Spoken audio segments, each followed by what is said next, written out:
Hello everybody, my name is Steve Osero and I'm a volunteer with the Our Kids, Our Community, Our Future organization. We are a local organization made up of 100 plus members looking to raise support and awareness for the upcoming April 5th Amery School District Bond Referendum. Now, I would like to suggest that referendums fall into two categories. They fall into a category of nice to have, and then they fall into a category of need to have. It is my belief that this referendum falls into the need to have category. And with this video, I'm going to show you why.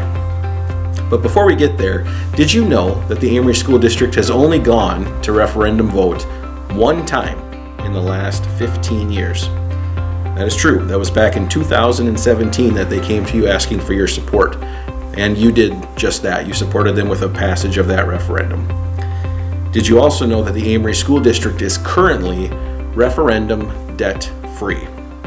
There is no referendum debt on the books as we speak. That means all the buildings are paid for. There's roughly 50 districts that are referendum debt free. That's about 10% of the districts across the state of Wisconsin. Statistically speaking, the districts that carry no referendum debt find themselves with buildings in need of help and failing infrastructure. And unfortunately, we fall into that category as well. That is the reason why I am asking for your support in helping us pass this referendum on April 5th. Now, I recognize that me just asking for that support, well, that might not be enough to convince some of you. So with this video, we're going to show you some of the things that are affecting our buildings. Now, I'm going to focus on mostly the high school because that is where the biggest need is for this referendum vote. So with that, I had the privilege of meeting with our district administrator, Dr. Sean Dorfler, our facilities manager, George Sigsworth, and a maintenance manager, Tom Olson.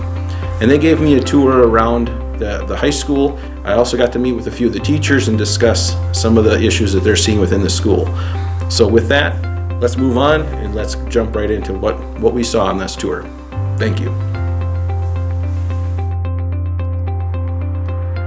Did you know that the high school was built in 1976 for a cost of $3.7 million?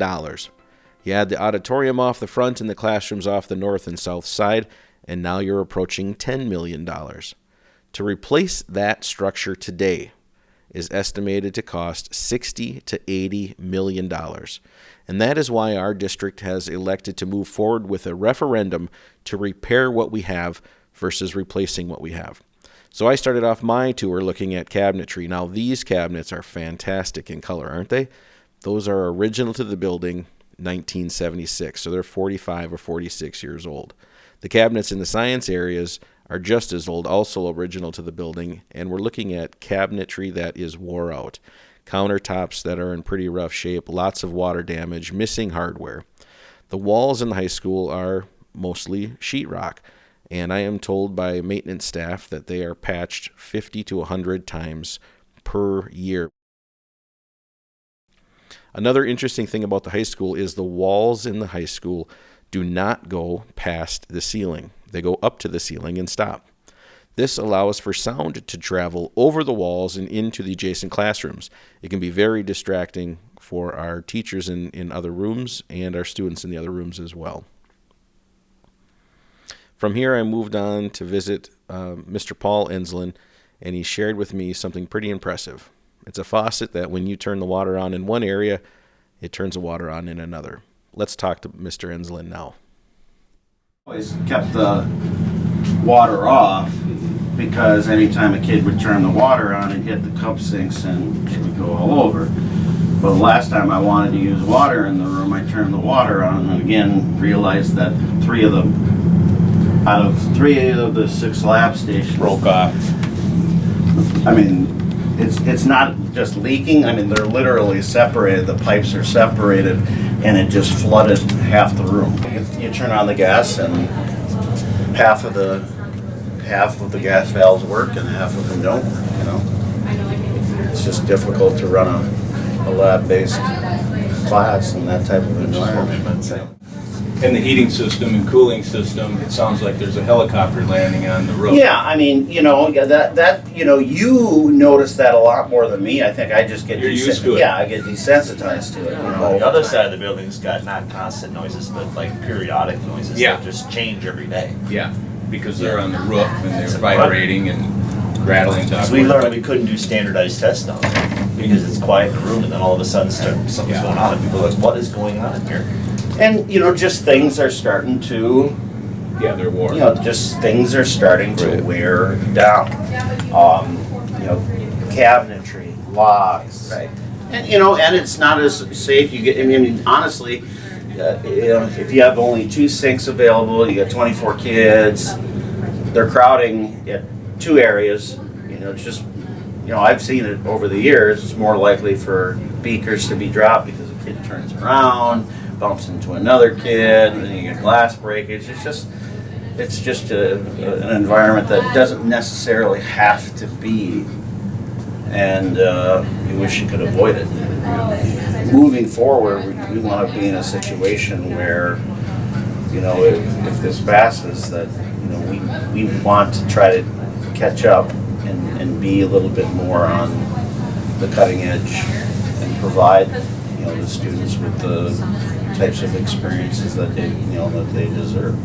Yeah. After we left Mr. Enslin's room, we headed over to Mr. Bosley's room, and in his back room, we noticed the water damage on the wall and the rust on the track in the ceiling from all the moisture that's in the room over the years. We also paid attention to the sink that he has in his back room. I'm going to show you another picture from a sink in his classroom. This one is just wore out. It might look dirty, but the reality is it's wore out. Here are some pictures of more rusty track from moisture. Now the crack in this wall actually goes all the way to the outside, and it allows cold air to blow in. This fan is in the room next door to Mr. Bosley's, and I would venture to guess it's not as efficient as it should be for a science lab. This image is representative of how electrical is now run when additions are called for throughout the building. Everything is on track running outside of the walls, and we saw this all over the school. The last picture I want to show you is the waviness in one of the classrooms on the north side of our school. Now, this is not done intentionally. This is actually brought on by years of moisture, and this is not the only classroom that shows this. Now let's have a conversation with Mr. Bosley about his room.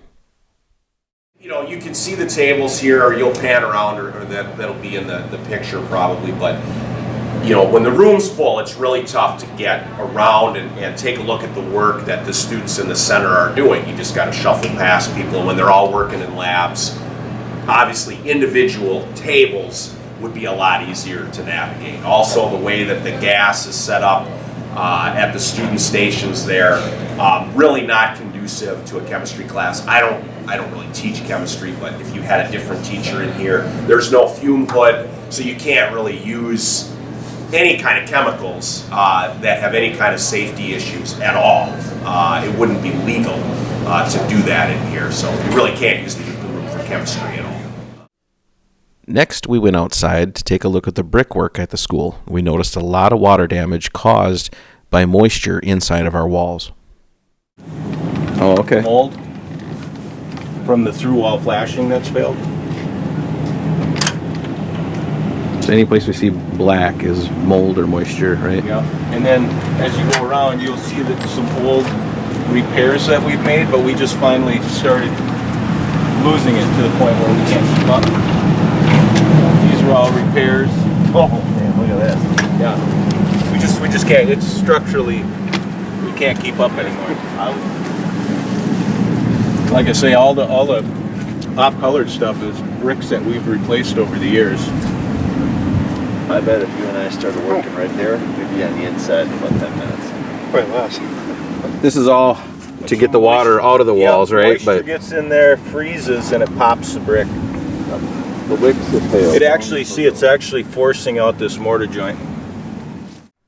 Next, we headed down the hallway from the cafeteria to the boys' locker room in the tech ed area. And as you can see, I'm panning the ceiling. Now, any place you see a green dot. There is a bucket collecting water.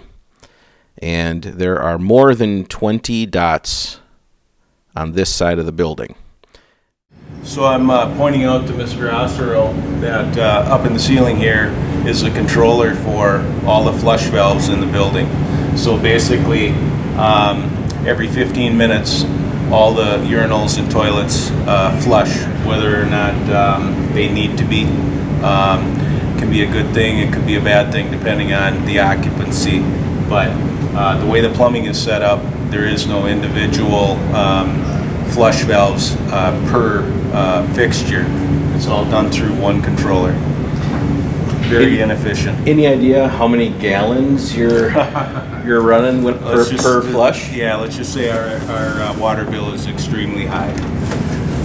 Next, we headed into the gymnasium to listen to the air handlers. So the noise we're hearing. So we would be changing. We would totally enclose that now, so we won't have to listen to any of that air handler noise.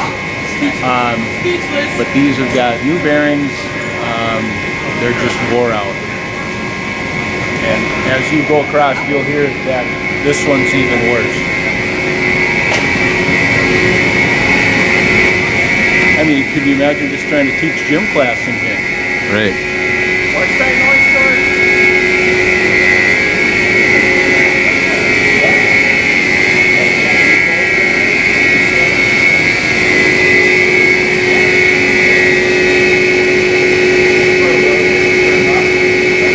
Do you shut them off for games, or are they just on their own schedule? I have to turn them down. The problem with turning them down is we're not exchanging the amount of air that we're supposed to do.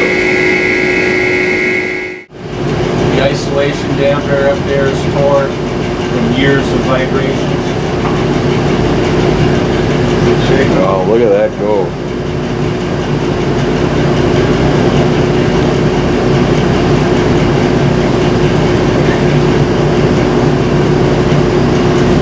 So how often are you changing bearings in that thing? Enough. So we're running on just the top half. The bottom half has been disabled. And this is heat? This is heating. Yep. So you're down 50% heat, 50%. and this applies how much of the building, or what part of the building? Both of the old locker rooms. This is a video of the boys' locker room, and they're looking to make some changes in here as well. As you can tell, there is an awful lot of red going on. From here, we're going to head over to one of the electrical rooms that services this end of the building, including the tech ed department. So I'm explaining to Mr. Ostro a little bit about the electrical issues here at the high school. It's not adequate. It's Federal Pacific. It's a brand that they don't make anymore. I actually just showed him where we actually had a fire in some bus bars. We still have those here, but the breakers, they don't like to trip. They like to start on fire. And then I was also explaining that if we have a disconnect here in the main switchgear room, and if it fed a shop room where there was a lot of equipment, basically in the day they would have looked at what there was for load down in that area, whether it was 4 or 5 machines, and basically what they did was they fused their disconnect at the actual load that was down there. So there could be a panel box down there that's a 600 amp panel box, and it's fed with 60 amp wire. There was no room for expansion. So anything added on, basically, you couldn't do it because the wire size is not correct for any more load. So we're in the shop area right now, and we're listening to the air handler that's feeding the shop area. Yeah, above your head. And it only has half of a heating coil in it because the other one failed. So Mr. Ganji has to yell at his students, yeah. right? So tell us about your area down here, Mr. Ganji. It's loud. Very loud. Loud if you don't know what that is. We got one over there too. We got stuff in the ceiling, we don't know what it is. Yeah,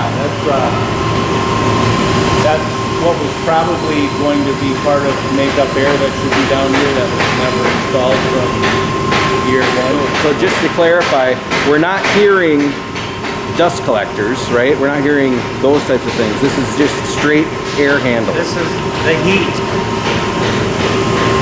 And that's up here. These two shops have not changed since 1976. Same equipment. A new motor on an air handler, but otherwise everything is the same. You know what the decibel level is? If I could hear you, I could answer it. I'd be willing to bet you're 70s into 80s. You'll see up there, same scenario, half the coil is gone. Oh, sure. It's failed. Look at that. So we're running on 50% of the heating capacity. So that is half the coil is gone, so they're running on 50%. Could you tell me about those bus bars again? Yeah, that's what they call bus duct. And basically it's a way of disconnecting the equipment electrically.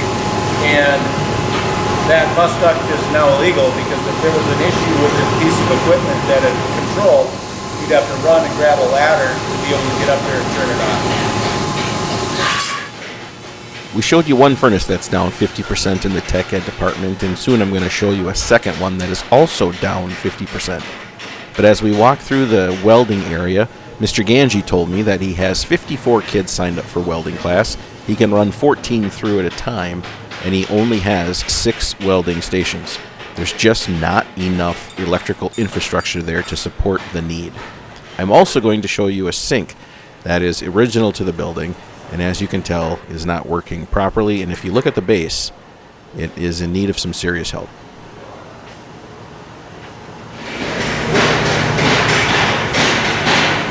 Get a shot of that. 50%, that coil failed. Can't repair it. So we're down to 50% of the heating capacity. So the shops don't get real warm too quick. Once through the shop area, we are headed to check out the doors and then take a look at the concrete that's outside of the building. And you said that's been repaired?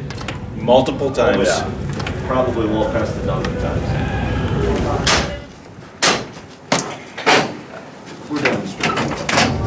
So this is a representation of the vestibule heat that we have around the building. And instead of using the boiler heat or the hot water, electric heaters were installed right in front of the doors, and they're very inefficient. They run constantly. The doors leak a lot of cold air in, so basically we're throwing energy out the window.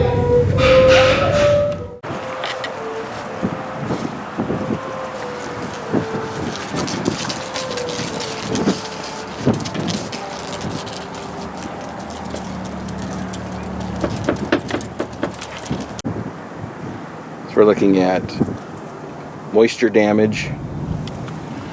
Yeah, we're looking at moisture damage from the failed through wall flashings.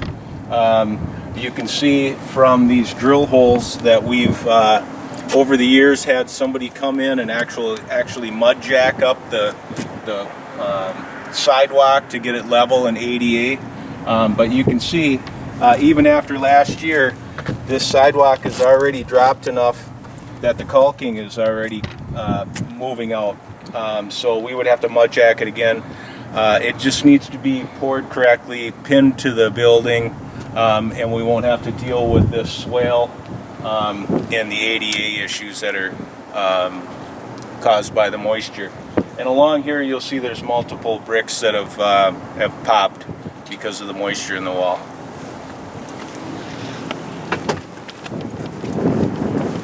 We've tried actually grinding these down.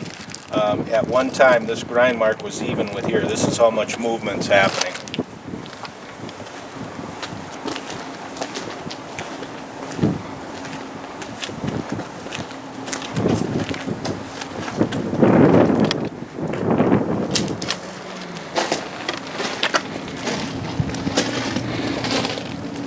So each year we have it mud jacked up flat and over the winter and through the fall, the moisture just moves these sidewalks around. All the grinding. Yeah, and at one time when that was ground, that would have been flat. This would have been a flat corner. There's that much movement. One of these radiuses, we have a lot of trouble with the radiuses around the building. Once done with the concrete, we made our way to the roof through the gymnasium past the first air handler that I showed you. This is the quiet one. This is the quiet of the two, yeah. So if you go down and then you go to the other side, you'll see you got a leak in the pan here. We have to take this whole side off. As you look across here, all of these penetrations for the most part shouldn't be here. But because there's so many of those individual room heaters and stuff, Yeah. they have to have fresh air. So they just plunked up all these penthouses to get fresh air into these fan coil units. So it's efficiency-wise, it's a joke. I mean, look at all the fresh air that we're bringing in. Not that we don't want fresh air, but there's just too much. Well, you also got, now you got spots for moisture to get Now into. we've got issues where we're leaking. The roof's leaking all the time.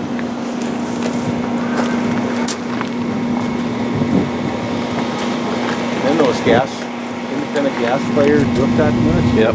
off-colored ones, Yep. they're already at life expectancy, and we just replaced them in 2010. So after a referendum, what does this look like? I mean, are we Similar to what's over there. over on the Yeah. middle school? On that newer school. Or The only intermediate penetrations school? you can see from here basically are skylights for decoration on the inside. There's exhaust fans,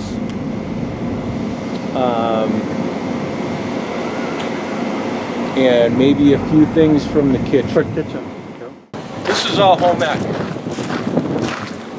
Done correctly, makeup air, got the pizza oven and all that. I mean, you can just tell newer equipment.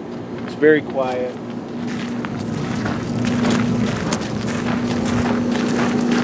This is the older stuff. If it's quiet, most of the time it's because it's not running. Sure. We can't get parts for them anymore.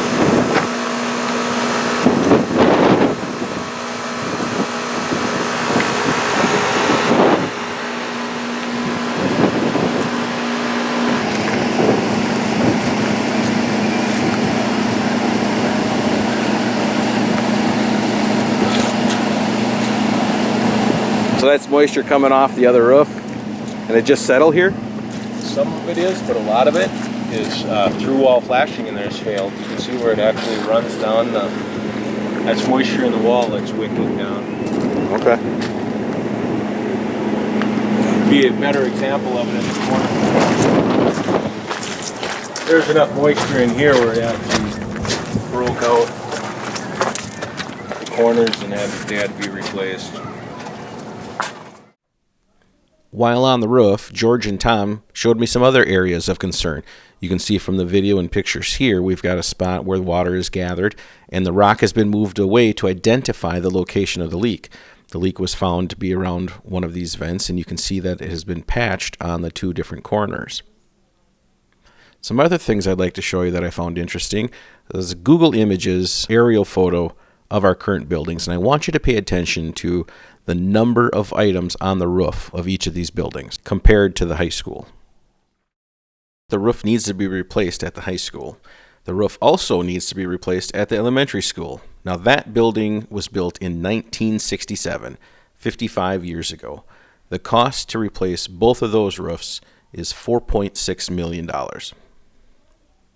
I'd like to share with you now some photos that I find extremely interesting. These are thermal images of our high school, and you can tell by the areas that are glowing that is a representation of the heat being lost. I want you to pay attention to the amount of glowing we see on and around our walls. We are told by Kraus Anderson, the company looking to provide us with the upgrades and maintenance on our buildings, that this can be indicative of water in the walls. Now, based off of the amount of damage we're seeing with the brickwork, they're probably spot on. The other thing we're seeing is the excessive amount of heat loss around our doors. In general, you're going to lose more heat around your doors than other places of your building, but what we're seeing is excessive. And this is indicative of doors that are wore out or improperly insulated. You did see the amount of brickwork that needs to be fixed at our school, and that was caused by the problem with the in-wall flashing. Now, we're being told that to fix the in-wall flashing and fix the brick on this referendum is going to cost $2.5 million. Thanks for joining me as we went around a tour of the high school. I have to tell you that I was amazed at the state of our current facility, and I'm excited to get this referendum passed so we can address all of those things that we covered and many more things that we weren't able to cover in this video. One of the things that I didn't talk about specifically was the electrical system. Now, we hit on different areas of that during the video, but I didn't mention that we're looking to do a complete electrical system upgrade at the high school at a cost of $13.5 million. Also in the video, I didn't talk about a lot of the other buildings in the district. I mentioned the elementary school a little bit, but I've got two more bits of information about the elementary school. Did you know that there is not a classroom that has hot running water in the elementary school? We're looking to address that with this referendum. Are you aware of the traffic patterns we have for dropping kids off and picking them up in the afternoon? If you are, you know what a nightmare that is. We're looking to address that with this referendum as well. So we've been asked, why now? Why should we vote yes now? Why are we going to referendum now? Well, valid questions. Well, if you saw the same video I saw, you saw that the need is real. And that was only the tip of the iceberg, and that was only one building. Well, the reality is the Amery School District has $700,000 a year budgeted to address maintenance and upgrade items. Referendum question number 1 is a $35 million question. If we divide 700,000 into 35 million, we come up with 50. We have 50 years worth of maintenance and upgrades to take care of. That's assuming nothing else breaks during that time. Question 2 is an $8.5 million question. If we combine those two, I have 62 years worth of maintenance and upgrade items to take care of. And again, that's assuming nothing else breaks during that time. That's why we're doing it now, so we can address those items and we can set ourselves up for the future. Number 2, we are currently the lowest taxed district in the entire Middle Border Conference. So the Middle Border Conference is made up of Altoona, Amery, Baldwin, Osceola, Prescott, St. Croix Central, and Somerset.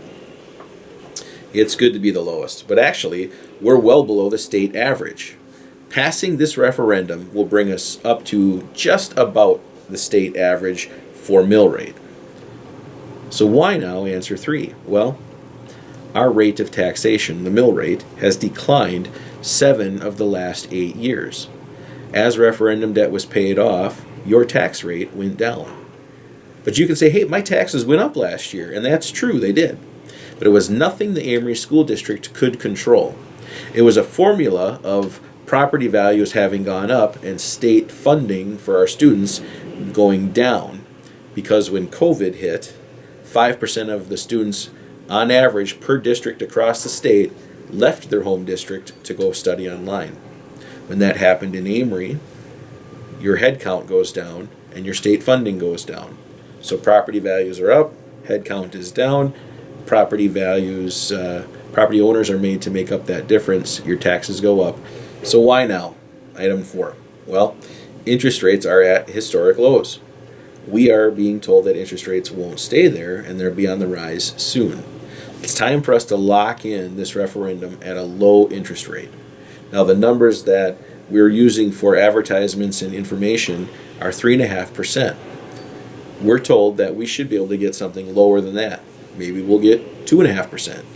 Either way, the numbers that we have shown you could be less if we can lock that rate in now. But we do know that the costs of deferred maintenance go up the longer we wait. And if the costs are going to go up the longer we wait, and the interest rates are going to go up the longer we wait, I don't want to see what they look like a year or 2 or 3 from now. Besides that, we've already said our maintenance issues aren't going to go away. So let's address the need, let's lock in the low interest rate, let's get these items fixed, let's prepare our schools for the future, let's give our kids the type of learning and safe environment that they deserve. Now is the time to do this. I'm looking forward to voting yes on April 5th, and I hope you will join me. Thanks for listening.